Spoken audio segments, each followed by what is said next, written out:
Hi everyone. नमस्कार। मैंने सोचा पिछली बार हमने जब फेसबुक लाइव किया तो बहुत अच्छा लगा। बार बार करना चाहिए, इसलिए मैं वापस आ गई हूँ आप सबसे बात करने के लिए। And hello also to my Parsi friend watching from hospital. I hope this cheers you up a little bit. तो देखें, अच्छा, मेहुल पाटीदार जी गुजर, गुजर जी, आपने एक सवाल पूछा है कि दीदी आने वाले समय में राजनीति में क्या बदलाव लाएगा, क्या बदलाव आएगा, महिलाओं युवाओं के मुद्दों से राजनीति में क्या बदलाव हो सकता है। तो देखिए, जब हम बदलाव की बात करते हैं तो हम मुख्य तौर पर क्या कह रहे हैं। मैं हर भाषण में भी ये कहती हूँ कि राजनीति में जो अहम मुद्दे हैं वह हमारे देश के भविष्य के मुद्दे हैं, विकास के मुद्दे हैं, सेहत, स्वास्थ्य, शिक्षा, रोजगार के मुद्दे हैं।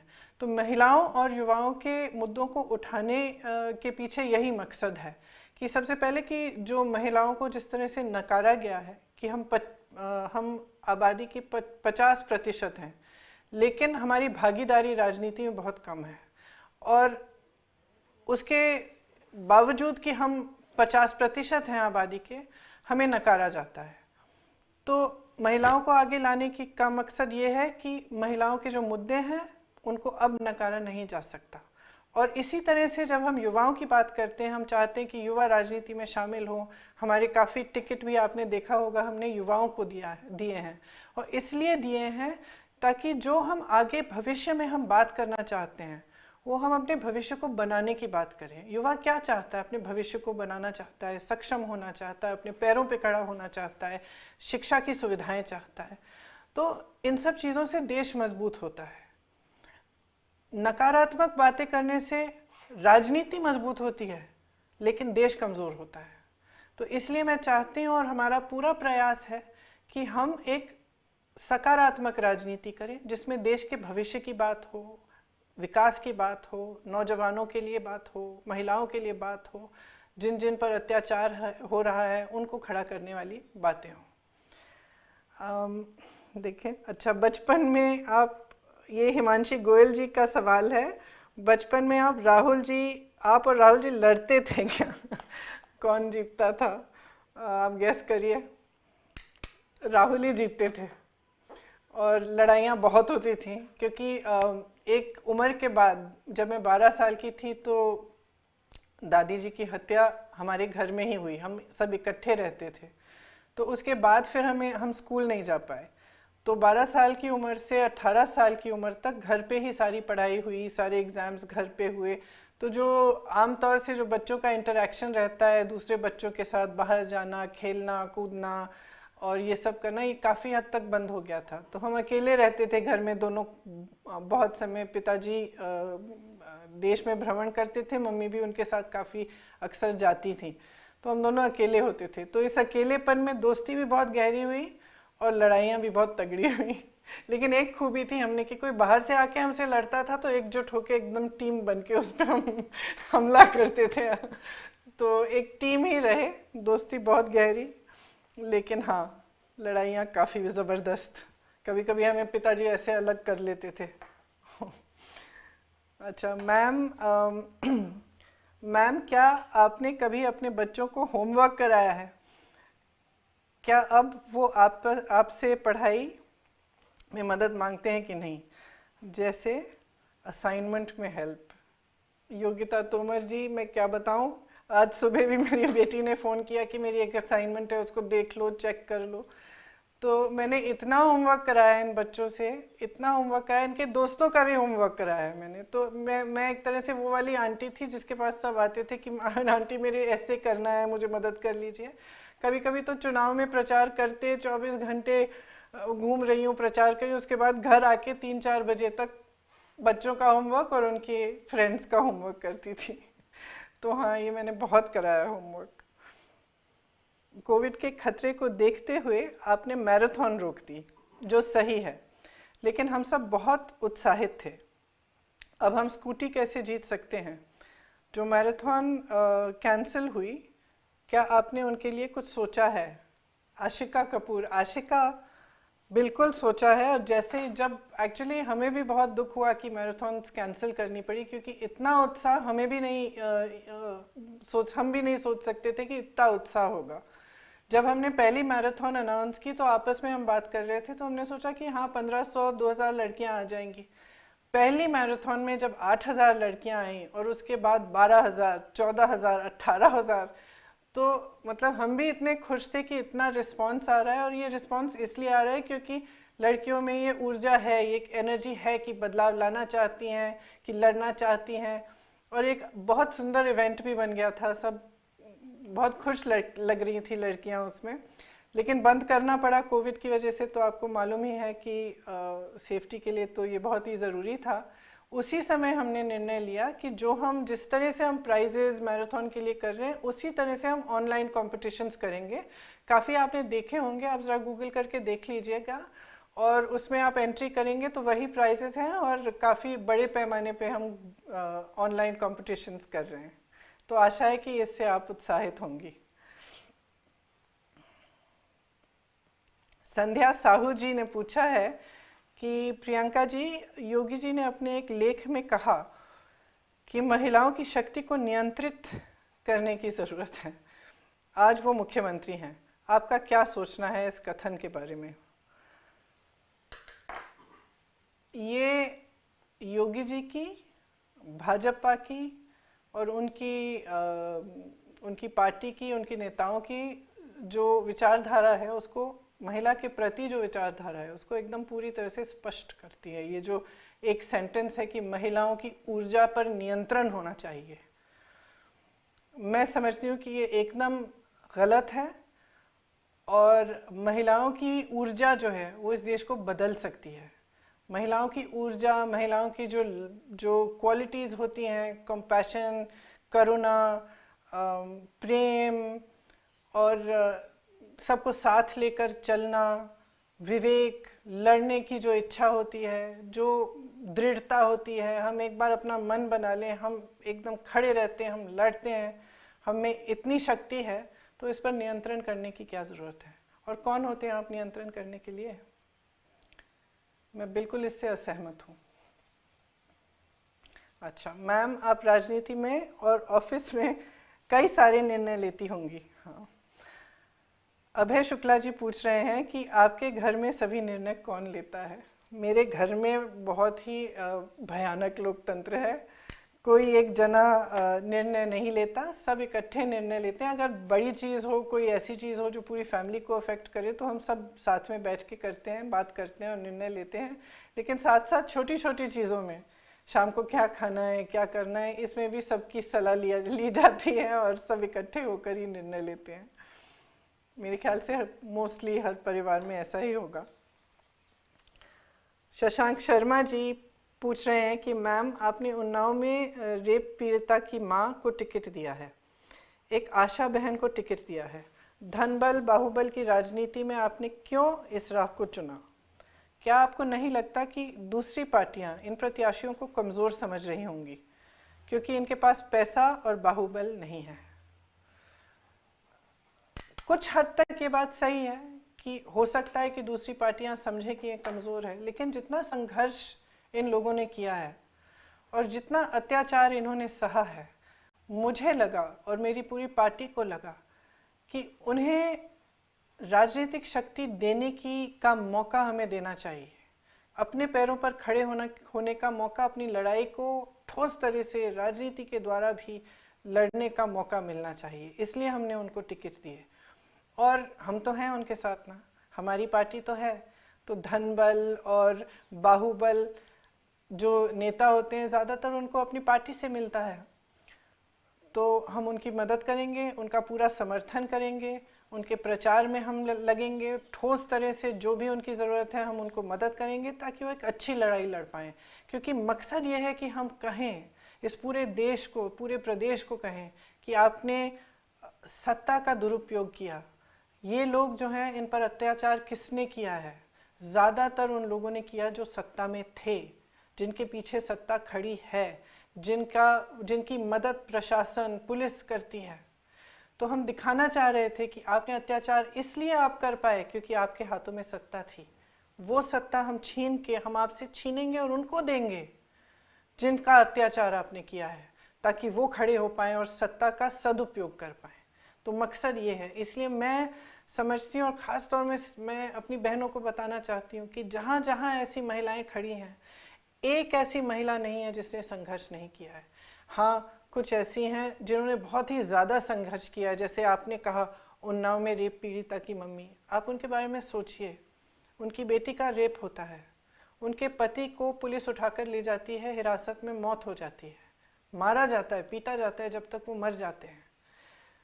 केस की हियरिंग के लिए पूरा परिवार जा रहा है गाड़ी में, एक्सीडेंट कराया जाता है,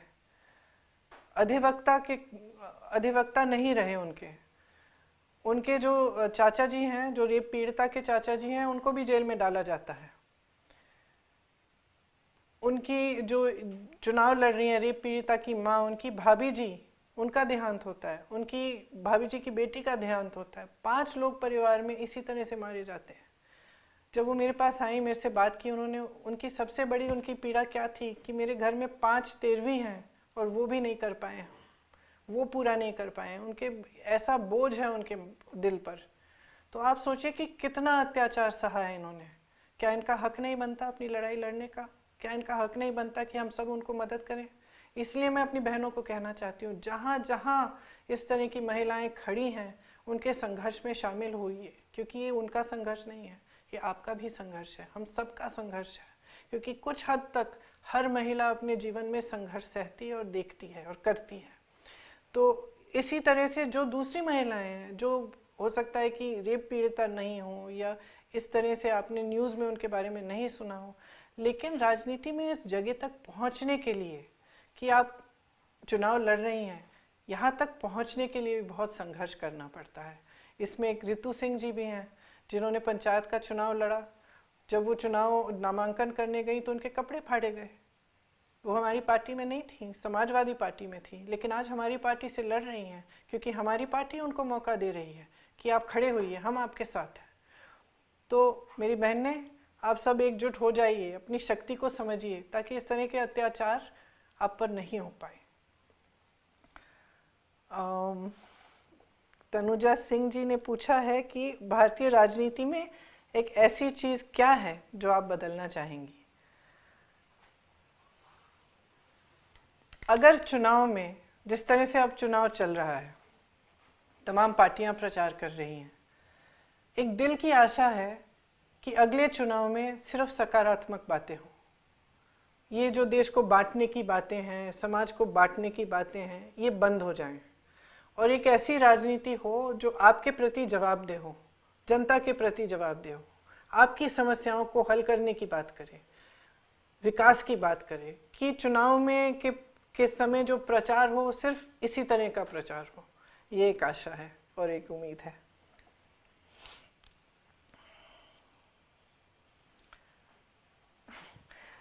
राशि जी पूछ रही हैं कि प्रियंका जी, सोनिया गांधी जी आपको घर पर क्या कहकर बुलाती हैं? प्यार से प्री, और जब गुस्सा चढ़ता है तो प्रियंका। तो दोनों। आपने अपनी पहली लिस्ट में 50 महिलाओं को टिकट दिया है, मुझे देखकर काफ़ी अच्छा लगा। मुझे भी राजनीति में आना है, प्लीज़ बताइए कि मैं कैसे आप लोगों से जुड़ सकती हूँ। आकांक्षा प्रिया। आकांक्षा प्रिया, मुझे ये क्वेश्चन पढ़कर बहुत ही खुशी हुई। मैं चाहती हूँ कि और महिलाएं आगे बढ़ें। मैं चाहती हूँ कि आपकी तरह जो नौजवान हैं वो राजनीति में भागीदार बने। तो मैं अपने ऑफिस से किसी को कहूँगी, आपको इसी से एक डायरेक्ट मैसेज भेजकर आपसे बात करके आप शामिल हो जाइए। हम जो प्रयास कर रहे हैं उसमें आपकी भी भूमिका हो सकती है। धन्यवाद। कांग्रेस ने हस्तिनापुर में जिस महिला को टिकट दिया है, आज भाजपा उन पर कीचड़ उछाल रही है। क्या ये सही है? आपका इसके बारे में क्या कहना है? ये सुष्मिता जी ने पूछा है। देखिए, हस्तिनापुर में जो चुनाव लड़ रही हैं, उन्होंने बहुत संघर्ष करके अपना जीवन बनाया है।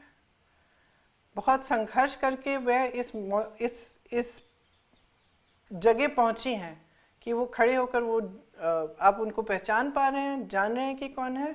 उन्होंने संघर्ष किया है और यहाँ पहुंची हैं कि वो चुनाव लड़ना चाहती हैं। और मैं समझती हूँ कि जिस तरह से कीचड़ उछाला जा रहा है उन पर, कि कैसे कपड़े पहनती हैं, कि उन्होंने कब बिकिनी पहनी, और जिस तरह के सवाल मीडिया उनसे कर रही है कि आपसे अगर कोई शादी करना चाहे, तो मैं जानना चाहती हूँ कि आप नरेंद्र मोदी जी से क्यों नहीं करते ये सवाल? आप उनसे क्यों नहीं पूछते कि वो क्या पहनते हैं, कि किससे शादी करेंगे नहीं करेंगे? या आप किसी और पुरुष से क्यों नहीं पूछते? आप सिर्फ महिलाओं से ऐसे प्रश्न पूछते हैं, क्यों? मैं समझती हूँ कि एकदम गलत है, एकदम गलत है। वो महिला संघर्ष कर रही है, क्या कह रही है कि मैं सेवा करना चाहती हूँ, मैं जनता के मुद्दों को उठाना चाहती हूँ, मैं विकास की बात करना चाहती हूँ, कि किस तरह से हस्तिनापुर को मैं आगे बढ़ाऊंगी। तो आप उनसे ये सवाल क्यों नहीं करते? क्योंकि आप उनको हल्का बनाना चाहते हैं, सिर्फ क्योंकि वो महिला है। अगर वो पुरुष होती, किसी भी पार्टी की होती, तो मुझे नहीं लगता कि आप इस तरह के प्रश्न उनसे करते।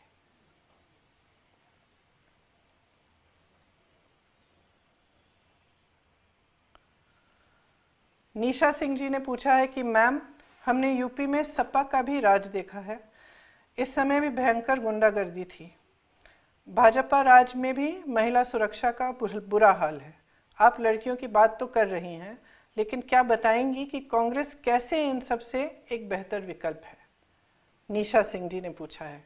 निशा, आपको परखना पड़ेगा, तभी असलियत पता चलेगी, लेकिन मैं इतना कह सकती हूँ कि हमारी राजनीति और जो दूसरी पार्टियां हैं उनकी राजनीति में फ़र्क ये है कि हम समझते हैं कि हम आपके प्रति जवाबदेह हैं।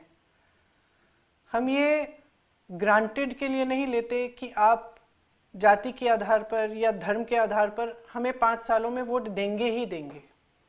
तो अगर हम सोचते हैं कि आपके प्रति हम जवाबदेह हैं, इसका मतलब है कि हम आपके लिए काम करेंगे। क्योंकि अगर जवाबदेह नहीं होते हैं हम, अगर नेता समझता है कि उसको वोट जाति के आधार पर, धर्म के आधार पर मिल ही जाएगा, तो वो काम क्यों करेगा? काम नहीं करेगा तो वो अपनी जवाबदेही पूरी नहीं करेगा। और जब मैं कहती हूँ कि ये जवाबदेही महत्वपूर्ण क्यों है, क्योंकि ये सब चीज़ें जो हैं, चाहे अब महिलाओं की सुरक्षा हो, चाहे विकास की बात हो, चाहे शिक्षा की बात हो, चाहे नए नए संस्थानों को बनाने की बात हो, चाहे नए रोज़गार देने की बात हो, चाहे जिस तरह से इतने सारे स्टूडेंट्स, इतने सारे नौजवान त्रस्त हैं कि एग्ज़ाम देते हैं, दूसरा एग्ज़ाम देते हैं, फिर भी अपनी नौकरी नहीं मिल रही है, रोज़गार नहीं मिल रहा है। क्योंकि अगर कोई जवाबदेह नहीं है आपके प्रति, तो उसको ये कभी नहीं लगेगा कि आपकी समस्याओं को सुलझाने की ज़रूरत है। और कांग्रेस में मुख्य तौर से फ़र्क क्या है कि हमें मालूम है कि हम आपके प्रति जवाबदेह हैं। हम समझते हैं कि हमारी ड्यूटी है, हमारा धर्म है आपके लिए काम करना। हम ये नहीं समझते कि आपके लिए कुछ करना एक एहसान है। तो ये सबसे बड़ा फ़र्क है। और ये फ़र्क जब सरकार बनती है तो सरकार में दिखता है ये फ़र्क। अगर कांग्रेस की सरकार रही तो आप अक्सर सुनते होंगे भाजपा के लोग कहते कि 70 साल में क्या किया। लेकिन अगर आप 70 सालों में देखें कि क्या किया, तो इतनी सारी उपलब्धियां हैं। जहां ये देश पहुंचा, चाहे एम्स जैसी जगह, जैसे आईआईटीज बनाए गए, इतने सारे कार्य किए गए, जो भी, जैसे वैक्सीन का जो निर्माण था, जो जब शुरू की थी ये पूरी वैक्सीन बनाने की प्रथा, जब एक टाइम पोलियो के लिए की गई थी, ये भी कांग्रेस के ज़माने से हुई। क्यों? क्योंकि एक ऐसा नज़रिया था कि इस देश को आगे बढ़ाना है और ऐसे कार्य करने हैं जो ठोस हैं, जिससे विकास होता है, दिखावे के लिए नहीं। आपने 7 सालों में क्या देखा है? ऐसा कौन सा कार्यक्रम में, ऐसी कौन सी संस्था बनाई है भाजपा ने? आपने पिछले महीने में जब चुनाव आ रहे हैं, तब आप देख रहे हैं कि कहीं पे एयरपोर्ट का फाउंडेशन स्टोन लग रहा है, कहीं पे हाईवे का उद्घाटन हो रहा है, लेकिन पिछले 5 सालों में क्या हुआ? चुनाव के समय क्यों हो रही है ये बात? तो ये जो 70 साल का सवाल है, उसका मैं अक्सर सोचती हूँ कि आप 70 साल के बारे में पूछ रहे हैं, लेकिन जहाँ आप खड़े हैं वो तो 70 साल का फाउंडेशन लगा तभी आप खड़े हैं। 7 सालों में आपने क्या किया है? तो सबसे बड़ा फ़र्क ये है कि हमने करके दिखाया है और लगातार हमने जनता के लिए काम किया है। जब एक ऐसी सरकार होती है तो ये सारी चीज़ें, जितनी भी समस्याएं हैं, उनको सुलझाने की कोशिश होती है। एक ये नज़रिया नहीं होता कि चुनाव के लिए किया जा रहा है, कि चलो जब चुनाव का समय आएगा तभी उद्घाटन करेंगे, भी 4 साल की क्या ज़रूरत है, किसी को वोट अभी तो देना नहीं है, बाद में वोट देना है तो बाद में करिए सारे उद्घाटन और सारे निर्णय। तो ये बहुत एक महत्वपूर्ण फर्क है हम में और उनमें।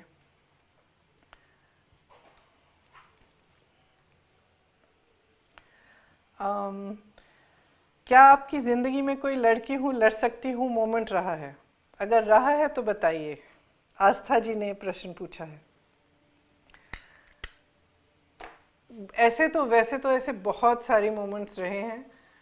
अब अगर हाल ही में लखीमपुर में जब हम जाना चाह रहे थे पीड़ितों के परिवार के सदस्यों से मिलने, तो काफ़ी एक बड़ा मतलब हमें लड़ना पड़ा काफ़ी।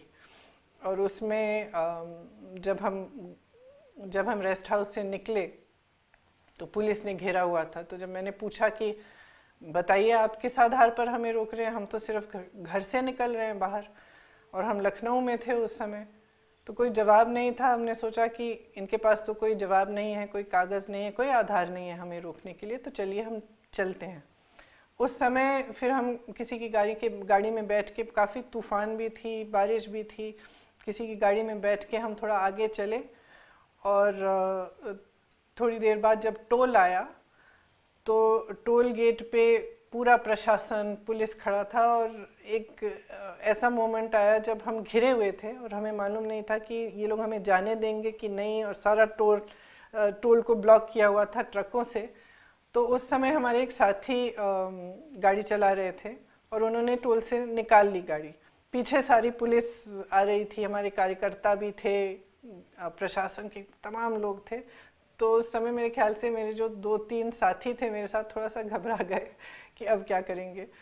तो मैंने गाड़ी चलाई नहीं, लेकिन मैंने कंट्रोल ले लिया सिचुएशन का, और मैंने कहा कि देखो अब चलाओ और हाईवे से उतर जाओ। हाईवे से उतर के अंधेरे में, एकदम काफ़ी देर थी रात की, शायद 1:30 बजे थे, अंधेरे में हम गांव के रास्ते से चले। तो गांव के रास्ते कम से कम हम 1-1.5 घंटे के लिए चल रहे थे, पीछे पीछे पुलिस आ रही थी। तो हमें मालूम था कि अगर पुलिस आ जाएगी हमें रोकेगी और हम अपना लक्ष्य नहीं पा पाएंगे, हम जा नहीं पाएंगे लखीमपुर। तो मुझे ये सूझा कि हम इस रास्ते से हम अगर उतर जाएं और खेती की तरफ चले जाएं, वहाँ पे जाके मैंने कहा कि इंजन बंद कर दो, लाइट बंद कर दो, और हम यहीं वेट करेंगे, उनको दिखेगा नहीं तो वो आगे निकल जाएंगे। तो हमने ये सब किया, गाड़ी को साइड में लिया, काफ़ी अंदर चले गए खेत के, और वहाँ पे लाइट बंद करके, इंजन बंद करके वेट किया, जबकि सारी पुलिस वाले आगे निकल गए क्योंकि हम दिख नहीं रहे थे उन्हें। तो उस समय मुझे लगा कि हाँ, ये थोड़ा सा लड़की हूँ लड़ सकती हूँ मोमेंट है, क्योंकि जो पुरुष थे मेरे साथ वो शायद थोड़ा ज़्यादा घबरा रहे थे, और हमने वो सिचुएशन मैनेज किया। तो अगर कांग्रेस सरकार केंद्र में बनती है तो आपकी नज़र में कांग्रेस के सामने 5 बड़ी चुनौतियां क्या होंगी? ये परवेश कश्यप जी ने पूछा है।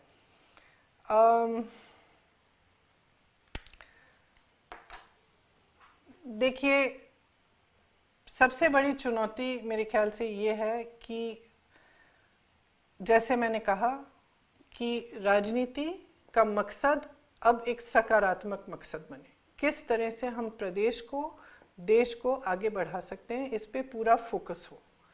और जो बांटने की बात है, जो सांप्रदायिक बातें हैं, जातिवाद की बातें हैं, ये राजनीति से हटकर विकास की बात सबसे ज़्यादा महत्वपूर्ण हो। सबसे पहले तो मेरे ख्याल से एक ये चुनौती है। दूसरी चुनौती तो जो हमारा इकोनॉमिक सिचुएशन है उसको फिर से हम मजबूत कैसे करें, हम रोज़गार कैसे दिलवाएं। तमाम नौजवान जिनके पास रोज़गार नहीं है उनके लिए रोज़गार बनाना, उनका जो हुनर है उसको उनको सक्षम बनाना इसमें, और ऐसे मौके पैदा करना जिससे उनको रोज़गार मिले, वो आगे बढ़ सके। तीसरी चुनौती, जैसे मैं कहती हूँ, मेरे लिए तो ये है कि महिलाओं की पूरी भागीदारी किस तरह से हो, सिर्फ राजनीति में नहीं लेकिन सरकार में, रोज़गार में, और समाज में भी महिला का जो स्तर है, जिस तरह से कई बार महिलाओं पर अत्याचार होता है, उनको नकारा जाता है, वो दूर करना। तो ये मेरे ख्याल से तीन चुनौतियाँ मैंने कही हैं। और चौथी ये मैं समझती हूँ कि जैसे आज कोरोना काल है, तो हमें बहुत ही ज़्यादा ज़रूरत है कि हम जो सेहत और स्वास्थ्य की सुविधाएं हैं इनको हम मजबूत बनाएं, इनका फाउंडेशन मजबूत होना चाहिए। इसके लिए जितना भी हम सपोर्ट दे सकते हैं, जैसे हमने देखा है इस पूरे कोरोना काल में कि जिनने दिन रात काम किया, 24 घंटे काम किया, लोगों को बचाने के लिए अपना जीवन दांव पे लगाकर काम किया, उनको हमने क्या सपोर्ट दिया सरकार होते हुए। तो किस तरह से हम अपनी जो हेल्थ सर्विसेज है उनका फाउंडेशन गांव-गांव तक हम पहुंचा सकते हैं, ये एक बड़ी चुनौती है। और पांचवी चुनौती मेरे ख्याल से, और सबसे बड़ी, एक तरह से बहुत ही बड़ी चुनौती ये है कि जो शिक्षा के लिए जो सुविधाएं हैं इनको मजबूत करना। किस तरह से जो स्कूल गांव-गांव में हैं, जो चल नहीं रहे हैं, जहां अध्यापक नहीं आते या जहां तमाम समस्याएं हैं, उनको दूर करके अच्छे पाठशाला बनाना जिससे एक्चुअली शिक्षा हो और एक अच्छी स्तर की शिक्षा हो पाए, सब बच्चे पढ़ सके और आगे बढ़ सकते हैं। तो मेरे ख्याल से यही 5 मुख्य चुनौतियां हैं। शायद अब टाइम हो गया है, आधा घंटा हो गया है, तो आप सबसे बातें करना फिर से बहुत ही अच्छा लगा, और जल्द ही फिर से मिलेंगे और दोबारा बात करेंगे। धन्यवाद।